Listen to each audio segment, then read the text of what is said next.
Hello there, Tristan Ogilvie here, joining Lucy O'Brien. Hey, Tristan. For yet another Evil Within review commentary, this time for the third and final piece. It is the final piece, It is right? this is the final This piece. is it. This is the final piece of the Evil Within, The Executioner. And just quickly, before we get started, I am playing this on an Xbox One, but it is also currently available on PlayStation 4, PC, PlayStation 3, and Xbox 360. Got it.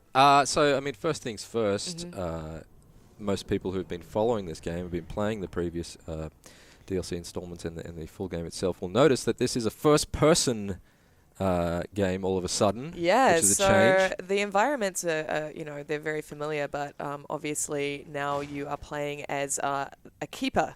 So those of you who have played previous Evil Within games will remember the Keeper as probably the most memorable baddie in the series. Right. So he is the guy with a big safe on his head who can transport his body to other safes. Handy. So the Evil Within boss battle between the Keeper was a particularly memorable one for me. I loved it. Right, and so obviously the gameplay has changed dramatically from particularly from the previous DLC installments, which were very stealthy and, the first one more so than the second one. But this is sort of just all out hammer time. Skull cracking, hammer time. Yeah, sorry, yes. it is. No, I mean, it's not as sadistic as it sounds, because you are actually playing. I say that as I bash you guys' head in. You're playing as a man trapped in a keeper's body.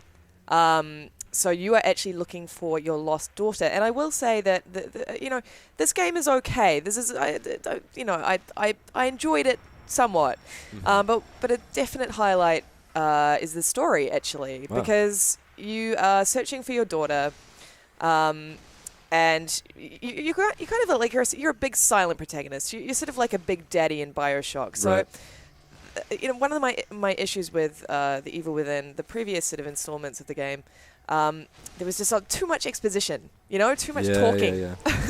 Yep. And there's none of that in this game, and it actually lends a real elegance to the storytelling. And I got to admit, at the end of the game, I got a little lump in my throat. Wow. I was a bit tired that day, but still, it was. It's been a long day. It had been a long day, but it's quite a lovely sort of elegant story. Now I know this game is only 3 hours long, but does it advance much beyond just cracking dudes in the head with hammers in terms of the gameplay, or is it fairly one note? It is fairly one note, and I did have an issue with that.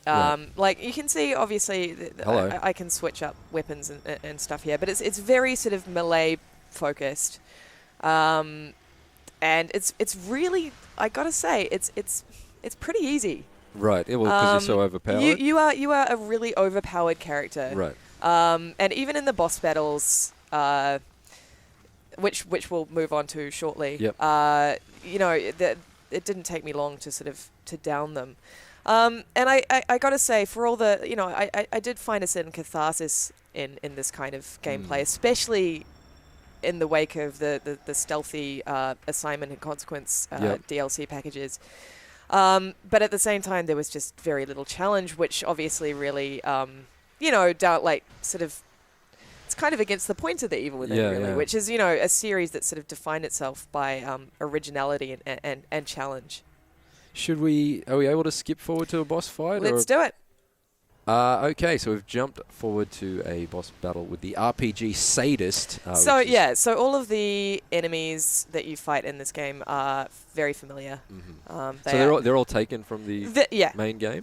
Right. And basically the game just propels you from sort of the actual moving around the world is just kind of filler for these battles. Right. Which are fairly...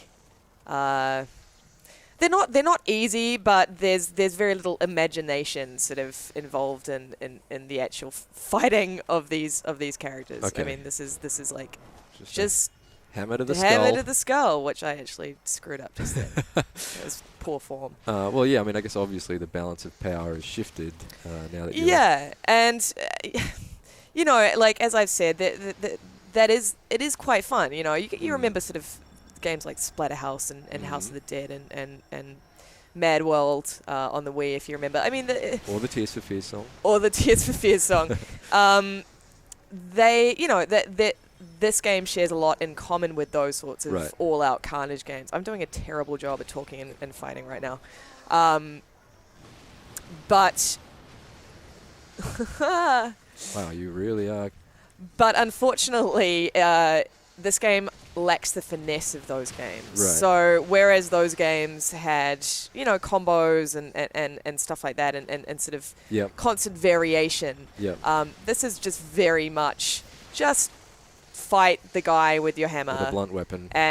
And move on. and that's it. And like, you know, obviously, as I've just shown right now, it's not a cakewalk, but there's just lacking in that kind of imagination that I really, you know, that has really come to define the Evil Within, which is a shame. But it's, you know, it's still fun for what it is. It's just lacking that finesse. Yeah. So I guess to sum things up, I mean, what would you score it? What would you tell people who are thinking about picking it up? So I'm going to give The Evil Within, The Executioner, a 6.5. Okay. Not the greatest end for an otherwise great series, but it's short. It's a perfectly fine distraction for a good 3 hours. Right. But not essential? But not essential, no.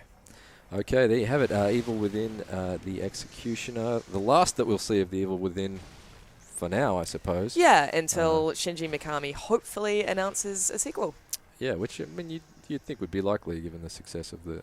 Yeah, absolutely. Well, I've got my fingers crossed for sure. All right. Thank you very much, Lucy. Thank you, Tristan. For all things Evil Within, stay right here, IGN.